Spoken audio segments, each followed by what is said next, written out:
Despite Nigeria's rising debt profile of 41.6 trillion naira, the national chairman of the All Progressives Congress, APC, Abdullahi Adamu, says the federal government can borrow from here to eternity. Speaking on Monday, Adamu made comparison to countries like the US and UK, saying these countries borrow funds from international financial institutions to meet their needs, while emphasizing that Nigeria is no exception. Adamu said as long as a fund borrowed is used for infrastructural development, the borrowings are justified. In recent times, President Buhari has been criticized for his administration's borrowing to execute projects across the country. But to speak further on the matter, political affairs analyst Nelson Ekujumi joins us now. Thank you very much for joining us. Now, as of the first quarter of 2022, Nigeria's total debt stands at 41.6 trillion naira. Is it then economically and politically right to say Nigeria or the federal government can borrow till eternity, as Adamu has said? Well, thank you very much. I think what we should be more concerned about is what the borrowed funds is being utilized for.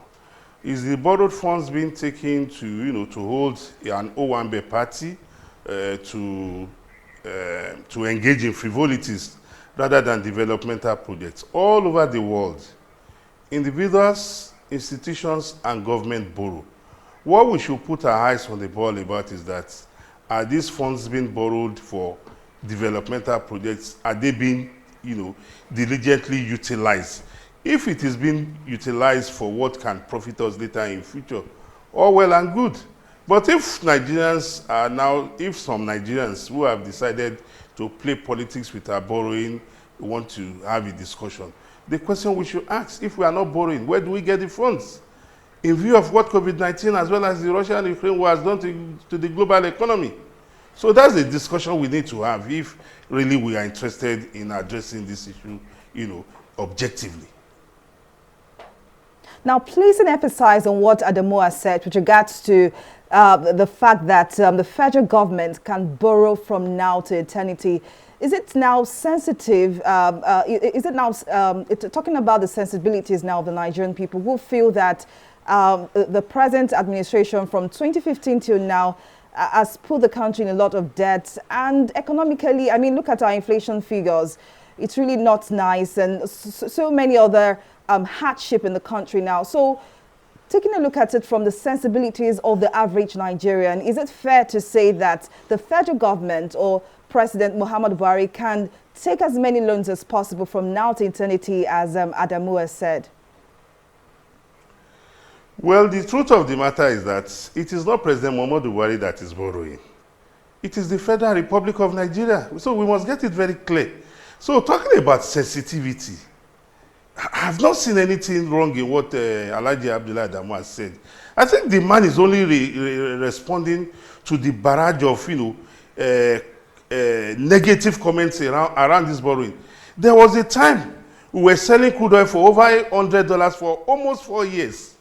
Those that didn't borrow, with all the funds we generated, with all the forex we generated from the sale of crude oil, how did they expend it? Rather, we had the issue of a national security advisor who frittered away $2.1 billion, of which he gave somebody over 400 million naira to go and pray against insurgency, when such funds could have been judiciously used to purchase equipment for our military. So what we are saying here is that, look, if we say this borrowing is bad, then I think we have to redefine what borrowing means. Because as I'm sitting down here, I can borrow funds to build a house such that my children will inherit the house, and in due course they will take over the property. I've seen people who have leased their father's house for years. And what happens at the end of the day? They take back possession of their property. If we have borrowed money to build bridges, to build roads, to provide the electricity infrastructure, who benefits in the long run? And we all know that in economic terms, prices never remain the same globally. What we are borrowing for today, in 10 years' time, we will not be able to afford it. Can you imagine how possible it will be for us to build a stadium like the National Stadium or the Abuja Stadium in the current economic realities, where states, individuals, and countries are grappling with shortage of funds. So if people are trying to politicize borrowing to make it seem as if borrowing is bad, then I think we need to sit down and discuss this matter holistically, because there's nothing wrong in borrowing. Borrowing only becomes something in the negative if it is not used for something that will profit us in future.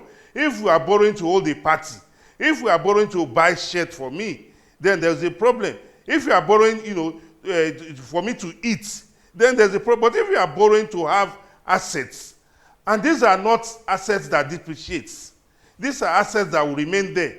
Even when President Muhammadu Buhari's administration would have left office, those assets he has borrowed money to provide will be there for the Nigerian people and not now sorry to cut you short there. With inflation numbers, with inflation rates going to as high as over 19%, are we saying that how long basically should the average Nigerian wait before we start getting the dividends or the benefits of these borrowings? The inflation that is on the rise today, the reasons are not far-fetched. The reasons why inflation is on the rise is that the prices of goods are skyrocketing. You talk about power. You talk about the Russia-Ukraine war that has affected agricultural produce, that has made the means of buying common bread that should be a staple food on the table of any man or woman, the prices has hit the roof, not only in Nigeria. And unless and until we are able to grapple with those factors that are increasing the price of goods and services, and inflation will continue to rise. So as we sit here, if government is borrowing to arrest inflation by making sure that infrastructures are in place, that a farmer, instead of producing 10 bags of wheat, that the government can borrow to make sure he has implements to produce 50. In the long run, the prices will fall down. Then we will arrest inflation.